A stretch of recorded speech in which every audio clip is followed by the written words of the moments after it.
ವಿದ್ಯಾರ್ಥಿಗಳಿಗೆ ಲೈವ್ ಕ್ಲಾಸ್ಗೆ ಸ್ವಾಗತ.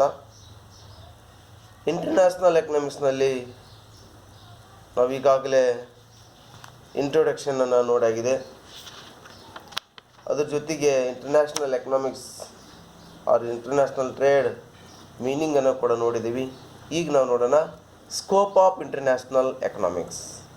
ಸ್ಕೋಪ್ ಆಫ್ ಇಂಟರ್ನ್ಯಾಷನಲ್ ಎಕನಾಮಿಕ್ಸ್ ಅಂತಾರಾಷ್ಟ್ರೀಯ ವ್ಯಾಪಾರದ ವ್ಯಾಪ್ತಿ ಅಥವಾ ಅಂತಾರಾಷ್ಟ್ರೀಯ ಅರ್ಥಶಾಸ್ತ್ರದ ವ್ಯಾಪ್ತಿ ಅಥವಾ ಅಂತಾರಾಷ್ಟ್ರೀಯ ವ್ಯವಹಾರದ ವ್ಯಾಪ್ತಿ ಏನು? ಹಾಗಾದರೆ ಇಲ್ಲಿ ಅಂತಾರಾಷ್ಟ್ರೀಯ ವ್ಯವಹಾರದ ವ್ಯಾಪ್ತಿ ಯಾವ ರೀತಿಯಾಗಿ ಇರ್ತದೆ ಅಂತಕ್ಕಂಥದ್ದು ನಾವು ನೋಡಬೇಕಾಗಿದೆ. ಅಂತಾರಾಷ್ಟ್ರೀಯ ವ್ಯವಹಾರ ಅಂತಾರಾಷ್ಟ್ರೀಯ ಮಟ್ಟದ ಇರ್ತದೆ, ಅದರ ವ್ಯಾಪ್ತಿ ಎಲ್ಲಿವರೆಗೆ ಹರಡ್ಕೊಂಡಿದೆ ಅಂತಕ್ಕಂಥದ್ದನ್ನು ನಾವು ಇಲ್ಲಿ ನೋಡೋಣ. ಪಾಯಿಂಟ್ ನಂಬರ್ 1, ಅಂತಾರಾಷ್ಟ್ರೀಯ ಆರ್ಥಿಕ ಸಂಬಂಧಗಳ ಅಧ್ಯಯನ. ಏನು ಅಂದರೆ ಇಲ್ಲಿ ನಾವೇನು ಅಧ್ಯಯನ ಮಾಡ್ತೀವಿ ಅಂತಂದರೆ ಅಂತಾರಾಷ್ಟ್ರೀಯ ಆರ್ಥಿಕ ಸಂಬಂಧಗಳ ಅಧ್ಯಯನ. Study of international economic relations. Study of international economic relations, ಅಂತಾರಾಷ್ಟ್ರೀಯ ಆರ್ಥಿಕ ಸಂಬಂಧಗಳ ಅಧ್ಯಯನ. ಅಂದರೆ ಅಂತಾರಾಷ್ಟ್ರೀಯ ಆರ್ಥಿಕ ಸಂಬಂಧ ಯಾವ ರೀತಿಯಾಗಿದೆ, ಅಂತಾರಾಷ್ಟ್ರೀಯ ಹಣಕಾಸು ಸಂಸ್ಥೆಗಳೊಂದಿಗೆ ಏನಿದೆ, ಅಂತಾರಾಷ್ಟ್ರೀಯ ಅರ್ಥಶಾಸ್ತ್ರ ಅಥವಾ ಅಂತಾರಾಷ್ಟ್ರೀಯ ವ್ಯಾಪಾರ ಯಾವ ರೀತಿಯಾಗಿ ಬೇರೆ ಬೇರೆ ರಾಷ್ಟ್ರಗಳೊಂದಿಗೆ ಅಥವಾ ವ್ಯಾವಹಾರಿಕವಾಗಿರ್ತಕ್ಕಂಥ ಸಂಬಂಧವನ್ನು ಇಟ್ಕೊಂಡಿರ್ತದೆ ಅಂತಕ್ಕಂಥದ್ದನ್ನು ಅಧ್ಯಯನ ಮಾಡುವಂಥದ್ದು ಕಂಡುಬರ್ತದೆ.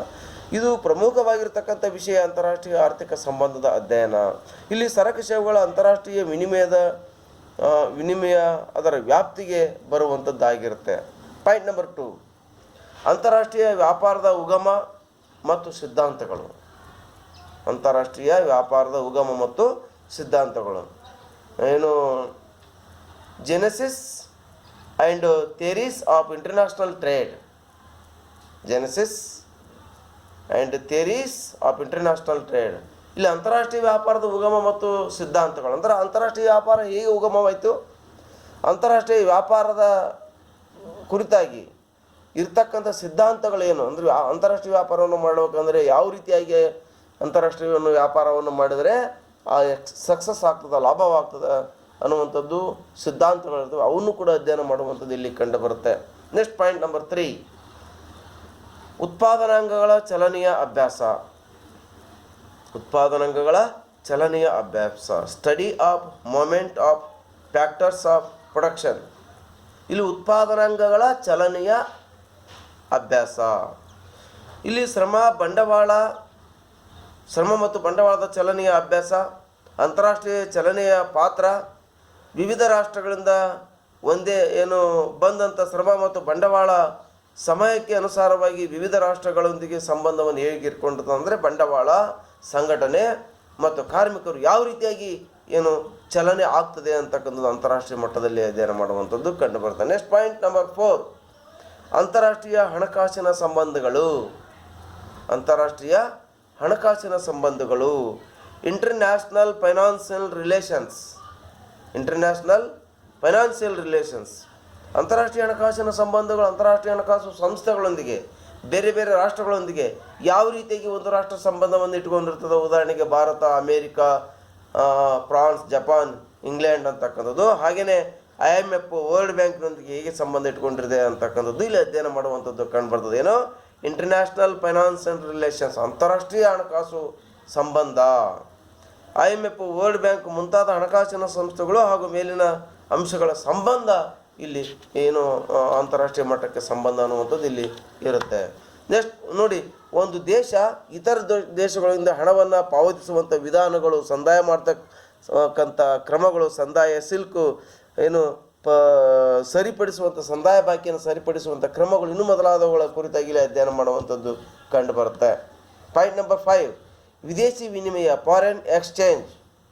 ವಿದೇಶಿ ವಿನಿಮಯ.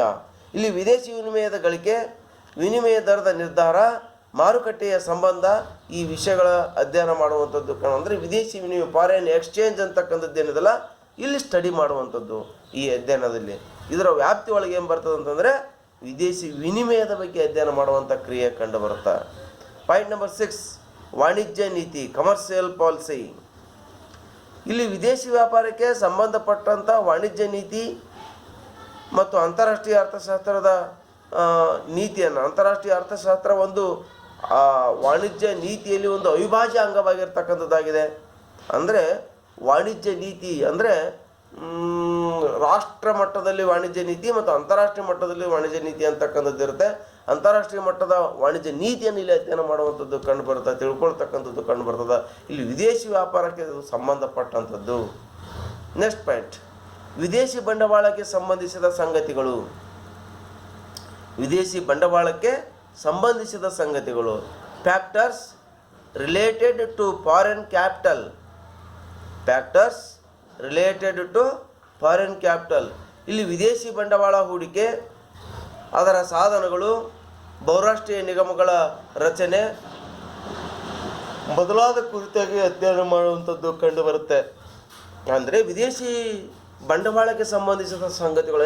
MNC companies, foreign direct investment ಅಂತಕ್ಕಂಥದ್ದು. MNC ಏನು ಮಲ್ಟಿ ನ್ಯಾಷನಲ್ ಕಂಪ್ನೀಸ್ ಅಂತಕ್ಕಂಥದ್ದು ಏನಿದೆಲ್ಲ ಅವು ಯಾವ ರೀತಿಯಾಗಿ ಇಲ್ಲಿ ಬಂಡವಾಳವನ್ನು ಹೊಂದಿರ್ತವೆ ಅಥವಾ ವಿದೇಶಿ ಬಂಡವಾಳವನ್ನು ಯಾವ ರೀತಿಯಾಗಿ ಇಲ್ಲಿ ಹೊಂದಿರಲಾಗಿರ್ತದೆ ಅಂತಕ್ಕಂಥದ್ದನ್ನು ಅಧ್ಯಯನ ಮಾಡುವಂಥದ್ದು ಕಂಡುಬರುತ್ತೆ. ನೆಕ್ಸ್ಟ್ ಪಾಯಿಂಟ್, ಅಂತಾರಾಷ್ಟ್ರೀಯ ಹಣಕಾಸಿನ ಸಂಸ್ಥೆಗಳು.